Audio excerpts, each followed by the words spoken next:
हरे कृष्णा दोस्तों।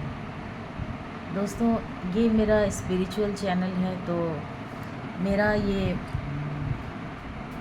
एम है कि मैं इसमें आप लोगों को भगवत गीता सुनाऊं। लेकिन भगवत गीता के बारे में बिना जाने भगवत गीता के श्लोक को पढ़ना ये मुझे सही नहीं लगा। तो ये एक छोटा सा इंट्रोडक्शन है भगवत गीता के बारे में, जिससे आप भगवत गीता को बहुत अच्छे से जान पाएंगे कि ये भगवत गीता क्या है। तो भगवत गीता का लिटरली जो मीनिंग होता है वो है भगवान के द्वारा गाया हुआ गीत। ऐसा गीत जो भगवान ने अपने मुख से गाया हो। ऐसा कोई भी आपको ग्रंथ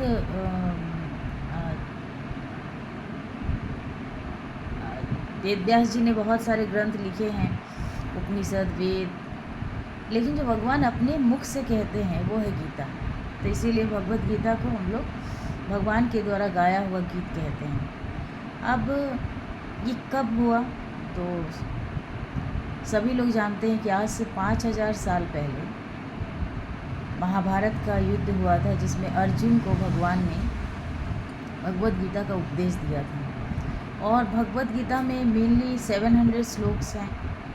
700 श्लोकास जो जिसमें 574 भगवान के मुख से बोला हुआ श्लोक है। 84 जो अर्जुन सवाल पूछते हैं। 41 संजय के द्वारा किया गया है, बोला गया है। और 1 जो भगवत गीता का पहला श्लोक है वो धृतराष्ट्र के द्वारा बोला गया है।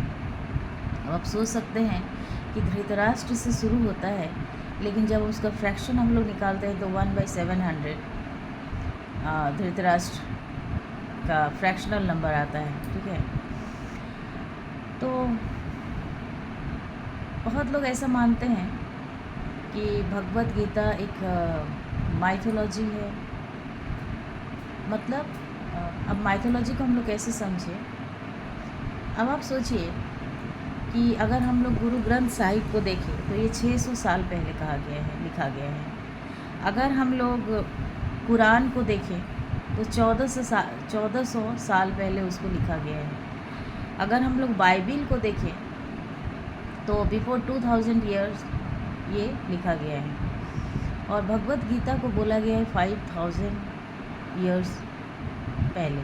ठीक है, तो क्या ऐसा कोई नियम है क्या कि 1000 ईयर्स पहले जो बोला जाएगा वो सच होगा और 5000 ईयर्स पहले वो सच नहीं होगा? तो इसीलिए ये बिल्कुल भी माइथोलॉजिकल नहीं है, ये बिल्कुल रियल है। और रियल इन द सेंस जब आप पढ़ेंगे ना तो आपको लगेगा, जो प्रश्न है, जो उत्तर है, तो आपको ऐसा लगेगा कि वो आपके जीवन से जुड़ा हुआ है। तो भगवत गीता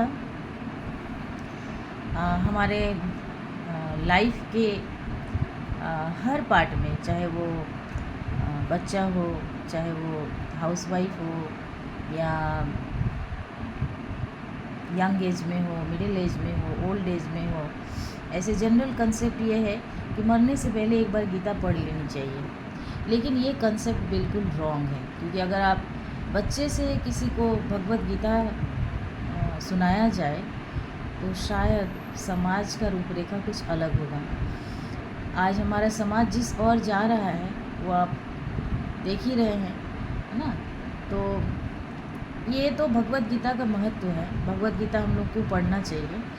अब हम लोग ये जो वैदिक शास्त्र के बारे में थोड़ा बात कर लेते हैं। वैदिक शास्त्र जैसे कि हम लोग सुनते हैं कि उपनिषद है, ऋग्वेद है, यजुर्वेद है, अथर्ववेद है, सामवेद है ना, 4 वेद हैं। ठीक है, बहुत से कठोपनिषद है, बहुत सारे उपनिषद हैं और छोटे छोटे भी बहुत हैं। लेकिन अगर मेनली हम लोग शास्त्र को डिवाइड करें तो शास्त्र को हम लोग 2 पार्ट में डिवाइड कर सकते हैं। पहला श्रुति एंड सेकंड स्मृति। श्रुति क्या है? श्रुति मतलब जिसको कि हम सुनते हैं, है ना, जैसे कि वेद, उपनिषद ये। और स्मृति क्या है? तो स्मृति जो भगवान ने जो बताया, अब उसके लिए हम लोग एग्जाम्पल सेट करते हैं कि मान लीजिए हम कहते हैं कि सत्य बोलना चाहिए, सत्य बोलने से सत्य बोलने वाले की जीत होती है या धर्म की जीत होती है, ये भगवान ने कहा है। तो इस चीज़ को जब हम एक एग्ज़ाम्पल के तरह से किसी और तक पहुंचाते हैं, समझाते हैं, तो ये होता है स्मृति। ठीक है, तो भगवद गीता अब क्या है, श्रुति है या स्मृति है, ये भी बहुत बड़ा क्वेश्चन है। एक्चुअली भगवद गीता श्रुति भी है और स्मृति भी है। क्यों? क्योंकि महाभारत में भी 1 लाख श्लोक्स है। ठीक है, और महाभारत से हमें बहुत कुछ शिक्षा मिलता है। जो भगवान के द्वारा कहा गया वचन है, उसको हम लोग बहुत चीज़ को एग्जाम्पल सेट कर सकते हैं। जैसे हम लोग सेट कर सकते हैं कि धृतराष्ट्र है ना, धृतराष्ट्र का जो कर्म था उसका फल क्या हुआ। या फिर हम लोग ये भी सेट कर सकते हैं कि इतने महान तपस्वी, इतने महान ओजस्वी भीष्म पितामह, जो कि इतने भीषण प्रतिज्ञा के लिए जाने जाते हैं, कर्ण जो कि इतने शक्तिशाली है ना, सूर्यपुत्र कर्ण, लेकिन सभी को अपने अपने कर्म के अकॉर्डिंग अपने कर्म फल को भोगना ही पड़ा। तो ये सब एग्जाम्पल्स है। इसीलिए भगवद गीता चूँकि महाभारत का एक पार्ट है, तो भगवद गीता श्रुति भी है और स्मृति भी है।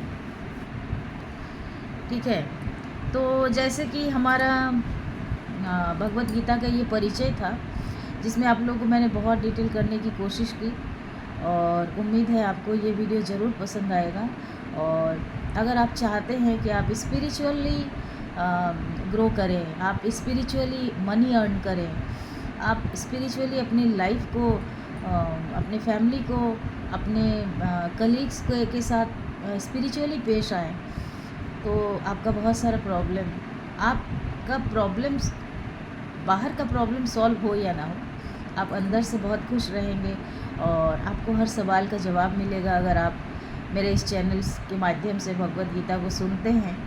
और मैं कोशिश करूँगी कि सबसे पहले तो मेरा निवेदन है उस अनंत ब्रह्मांड के मालिक भगवान श्री कृष्ण से कि मुझे ये प्रेरणा दें, मुझे ये शक्ति दें कि वो मैं आप तक सही लैंग्वेज में आप तक पहुंचा सकूं, सही शब्दों में मैं गीता को इंटरप्रेट कर सकूं, क्योंकि भगवान के आशीर्वाद के बिना गीता को समझाना बहुत मुश्किल है।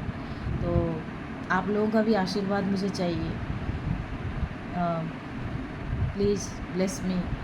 और मैं अपने गुरु सभी लोगों से मैं आशीर्वाद मांगती हूँ, सभी महात्माओं से, ऋषियों से, साधु संत सब से मैं ये ब्लेसिंग मांगती हूँ कि मुझे इस काम में आगे बढ़ाएं और मैं सही ढंग से भगवद गीता को आप लोगों के सामने ला पाऊँ। हरे कृष्णा दोस्तों, हरे कृष्णा।